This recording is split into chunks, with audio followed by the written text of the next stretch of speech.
amigos? Les saluda su compañero Naruto-34 trayéndoles esta vez el sistema del Dr. Tar y del profesor Feder, del grandísimo escritor Edgar Allan Poe. Muchas gracias por el apoyo, muchas gracias por donar, es la primera parte, muchas gracias, hasta luego. El sistema del Dr. Tar y del profesor Feder. Durante el otoño del 18, en el curso de un viaje por las provincias meridionales de Francia, mi camino me condujo a pocas millas de una cierta Maison de Santé, o manicomio privado del que había oído hablar mucho por médicos, amigos míos en la ciudad de París. Puesto que jamás había visitado un establecimiento de esta clase, me pareció que la ocasión era demasiado buena para desperdiciarla. Propuse pues a mi compañero de viaje, un caballero con quien había trabado conocimiento, por casualidad, unos días antes, que nos desviáramos de nuestro camino por 1 o 2 horas para visitar aquel establecimiento. Mi amigo se negó a ello, alegando, como motivos principales, estar deprisa y segundo, el horror que le había inspirado siempre la visita de un alienado. Me suplicó con todo que no dejase por mera cortesía de satisfacer mi curiosidad, y me dijo que seguiría la ruta despacio para que pudiera reunirme con él aquel mismo día, o en todo caso al siguiente. Al despedirse pensé que yo tendría cierta dificultad en conseguir la entrada en el establecimiento, y le expresé mis temores sobre este punto. Él me respondió que, en efecto, a menos que no conociese yo personalmente al señor Maillard, el director, o que no poseyese alguna carta de presentación, podría presentarse alguna dificultad, porque los reglamentos de esos manicomios privados eran mucho más severos que los de los hospitales públicos. Pero añadió que él había conocido años atrás al señor Maillard, y que a lo menos podría tener el placer de acompañarme hasta la puerta, y presentarme allí, aunque sus sentimientos con relación a los dementes no le permitirán entrar en aquella casa. Le di las gracias y, después de abandonar el camino real, tomamos por un camino transversal alfombrado de pasto, que, al cabo de media hora, casi perdióse en el bosque, situado al pie de un monte. Habíamos caminado unas 2 millas por aquel húmedo y lúgubre bosque, cuando por último apareció ante nosotros aquella casa de salud. Era un castillo fantástico, muy deteriorado, y que debía ser apenas habitable. A juzgar por su vetustez y abandono, su aspecto me llenó de temor. Casi sentí deseos de volver las riendas, pero pronto me avergoncé de mis temores y seguimos adelante. Cuando nos acercábamos al portón, que estaba entreabierto, me apercibí de que un hombre nos espiaba a través de él. Un momento después vino hacia nosotros y llamó a mi compañero por su nombre, estrechándole la mano cordialmente, y le rogó que desmontara. Se trataba del señor Maillard en persona. Era todo un caballero de la vieja escuela, de bellas facciones, noble prestancia, de modales exquisitos. Mostraba un cierto aire de gravedad, de dignidad y de autoridad que producían una fuerte impresión. Mi amigo me presentó a él, y le indicó mi deseo de visitar el establecimiento, y una vez que el señor Maillard le aseguró que tendría conmigo todas las atenciones posibles, se despidió de nosotros, y desde entonces no lo he vuelto a ver más. Cuando se hubo marchado, el director me llevó a una pequeña sala de recibo muy bien instalada, que contenía, entre otros objetos de refinado gusto, muchos libros, dibujos, búcaros con flores e instrumentos musicales. Ardía en la chimenea un buen fuego. Sentada al piano y cantando un aria de Bellini, había una joven y hermosísima mujer, quien, a mi llegada, dejó de cantar y me acogió con graciosa cortesía. Hablaba en voz baja, y sus maneras tenían un sello de mortificación. Me pareció asimismo advertir huellas de disgusto en su rostro, de una palidez excesiva, aunque no desagradable, cuando menos para mí. Vestía de luto riguroso y suscitó en mí un sentimiento combinado de respeto, interés y admiración. Había oído decir en París que el establecimiento del señor Maillard estaba organizado según lo que vulgarmente se denomina método calmante, que se evitaba el empleo de castigos, que no se recorría al confinamiento sino muy rara vez, que los pacientes, aunque vigilados secretamente, gozaban de una gran libertad, aparentemente, y podían en su mayor parte pasear por la casa y los jardines con el atuendo habitual de las personas que gozan de su sano juicio. Teniendo en cuenta todos estos detalles, fui cauto en todo lo que decía en presencia de la joven, pues no podía yo tener la seguridad de que estuviese cuerda. Y, en realidad, había en sus ojos un cierto brillo inquieto, que me inducía casi a creer que no lo estaba. Limité, pues, mis observaciones a tópicos generales, o temas que juzgaba incapaces de irritar o excitar a alguien que no estuviera del todo bien. Respondió de una manera perfecta, sensata, a todo lo que le dije, e inclusive sus observaciones personales tenían un sello de lo más sólido, buen sentido, pero mis largos estudios de psicología de la locura me habían enseñado a no fiarme incluso de tales pruebas de salud.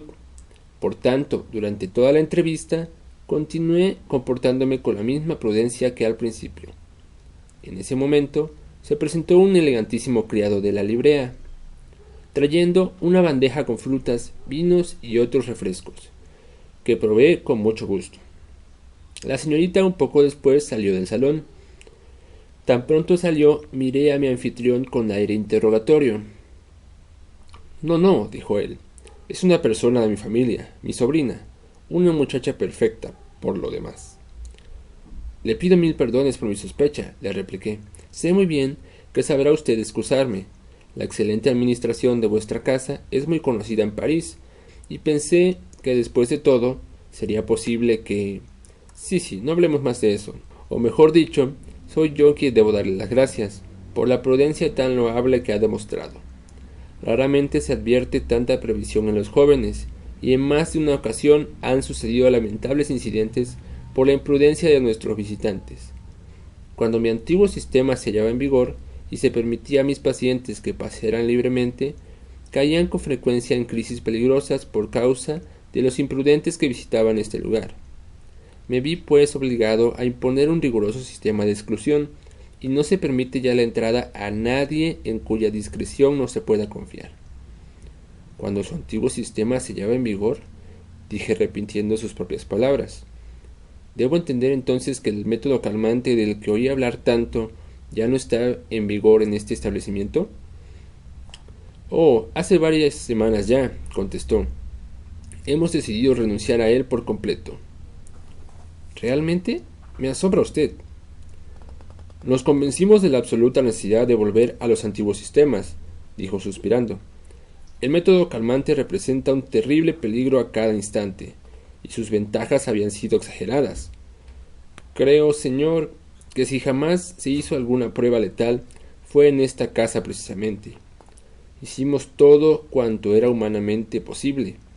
Lamento que no nos haya visitado en otro tiempo. Hubiera podido juzgar por sí mismo. Supongo, sin embargo, que está usted al tanto del método calmante en todos sus detalles. No del todo. Solo tengo noticias de tercera o cuarta mano. Definiré, pues, el sistema en términos generales. Consiste en que el paciente es tratado como si estuviera en casa. En rigor, es el sistema de laissez-faire. No contradecíamos ninguna de las fantasías que abrigaba la mente del loco. Al contrario, no solo éramos indulgentes con ellas, sino que las estimulábamos. Así pudimos llevar a cabo un gran número de curaciones radicales. No hay argumento que impresione tanto la débil razón de un loco como la reductio ad absurdum. Tuvimos, por ejemplo, pacientes que se creían pollos. En estos casos, el tratamiento consistía en aceptar la cosa como un lado positivo, en acusar al enfermo de estupidez por no admitir suficientemente su caso como un hecho positivo, y en consecuencia, negándole durante una semana todo alimento que no fuese el indicado para un pollo. De esta manera, con un poco de grano y grava operamos milagros. Pero el sistema se reducía a esa especie de adquiescencia de parte vuestra a la monomanía. En modo alguno. Esperabas mucho de las diversiones sencillas, tales como la música, la danza, los ejercicios gimnásticos en general, el juego de baraja, cierto tipo de libros, etc. Simulábamos tratar a cada enfermo como si solo sufriera de un trastorno físico ordinario, y jamás se pronunciaba la palabra locura. Un detalle de gran importancia era que cada uno de los locos vigilaran el comportamiento de los demás. Depositar confianza en la comprensión o la discreción de un loco equivale a ganárselo en cuerpo y alma. ¿Y no había castigos de ninguna especie? De ninguna. ¿Y no encerraba jamás a los pacientes? Muy rara vez. Una que otra, si la enfermedad de alguno de ellos degeneraba en una crisis súbitamente, o en un acceso de locura. Los trasladábamos a una celda secreta, para evitar que su trastorno pudiese contagiar a otros. Allí los manteníamos hasta que podía ser entregado a sus parientes o amigos, pues no nos encargábamos de locos furiosos. Por lo general los trasladaban a los hospitales públicos. ¿Y ahora ha cambiado usted todo eso y cree usted que sea lo mejor? Decididamente, sí. El sistema tenía sus inconvenientes e inclusive sus peligros. Actualmente, a Dios gracias, ha sido abolido en todas las casas de salud de Francia. Esto me sorprende mucho, observé, pues daba por hecho que no existía otro tratamiento de la locura actualmente en vigor en este país. Es usted todavía joven, amigo mío, replicó mi anfitrión, pero tiempo llegará en que aprenda usted a juzgar por sí mismo lo que sucede en el mundo, sin fiaros de lo que suele decirse por allí. No crea nada de lo que oye, y crea tan solo la mitad de lo que ve. Y, con respecto a nuestras casas de salud, es evidente que algún ignorante lo ha engañado.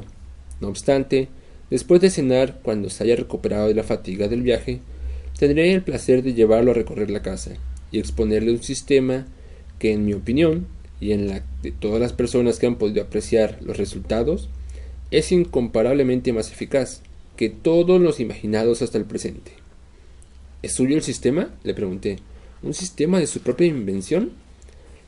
Me siento orgulloso, respondió, de reconocer que así es, al menos hasta cierto punto. De esta manera seguí conversando con el señor Maillard durante 1 o 2 horas, durante las cuales me mostró los jardines y los invernaderos del establecimiento. No puedo permitirle que vea a mis pacientes inmediatamente, dijo. Para un espíritu sensible significa siempre un choque más o menos violento. Esta clase de exhibiciones no quisiera privarlos de su apetito para la cena. Pues cenaremos juntos. Puedo ofrecerle ternera, con coliflor en salsa veloute, luego un vaso de clos bouillotte, y así sus nervios estarán suficientemente preparados. A las 6 anunciaron la cena y mi huésped me condujo a un gran comedor, en donde se hallaba congregada una numerosa asistencia, 25 o 30 personas en total. Eran al parecer personas de alto rango y ciertamente de esmerada educación, aunque sus vestidos, según me pareció, eran extravagadamente suntuosos y participasen un poco demasiado del refinamiento fastuoso de las cortes de antaño. Pude observar asimismo que las 2/3 partes, por lo menos, eran señoras, y que algunas no estaban vestidas como un parisiense hubiera juzgado de un buen gusto en la actualidad.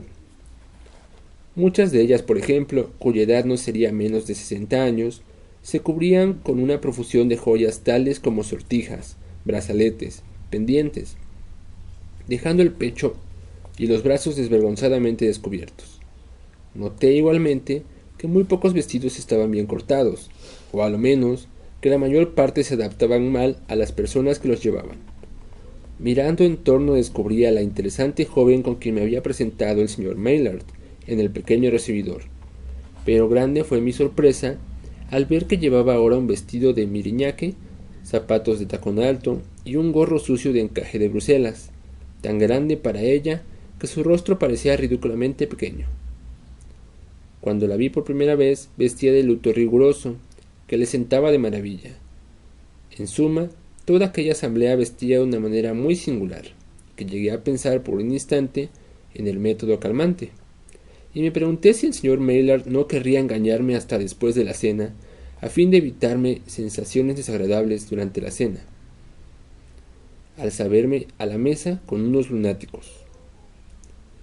Pero me acordé haber oído en París que los provincianos del sur eran personas particularmente excéntricas, con muchas nociones anticuadas, aunque por otra parte, al conversar con algunos, mis inquietudes se disiparon de inmediato y por completo. El comedor, aunque de buenas dimensiones y suficientemente cómodo, no parecía tampoco muy elegante, El piso, por ejemplo, no estaba alfombrado. Aunque es cierto que en Francia se suele prescindir de las alfombras. Las ventanas carecían de cortinas. Las persianas, cuando estaban cerradas, se encontraban sólidamente aseguradas con barras de hierro colocadas diagonalmente como en las puertas de las tiendas. Noté que el comedor formaba una de las alas del chateau, ocupando sus ventanas 3 lados de paralelogramo, y hallándose la puerta en el cuarto. No tenía menos de 10 ventanas. La mesa estaba espléndidamente servida, la vajilla era rica y aparecía repleta de toda clase de golosinas.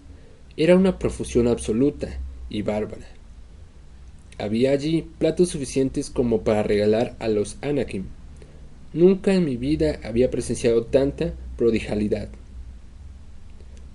Un derroche tal de todas las cosas buenas de la vida.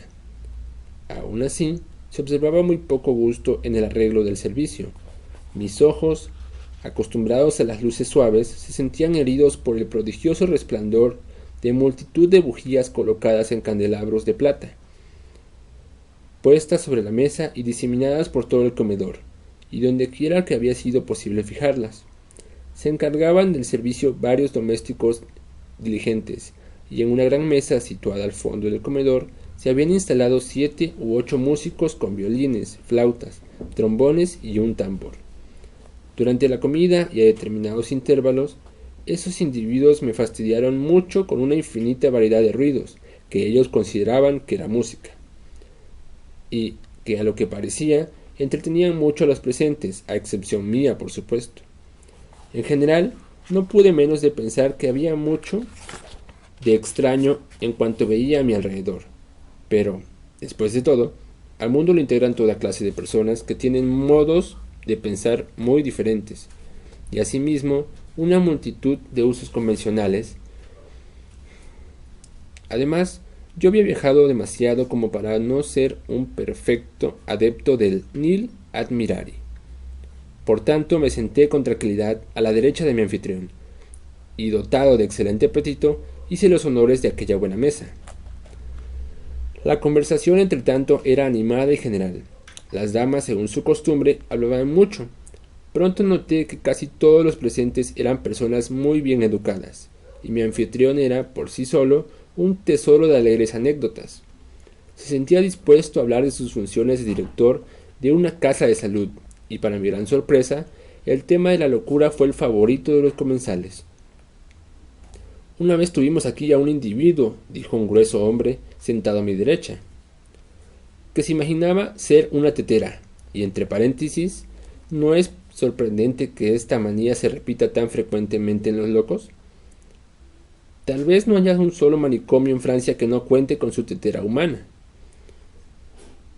La nuestra era una de fabricación inglesa, y cuidaba de pulirse a sí misma todas las mañanas con una piel de ante y con blanco de España.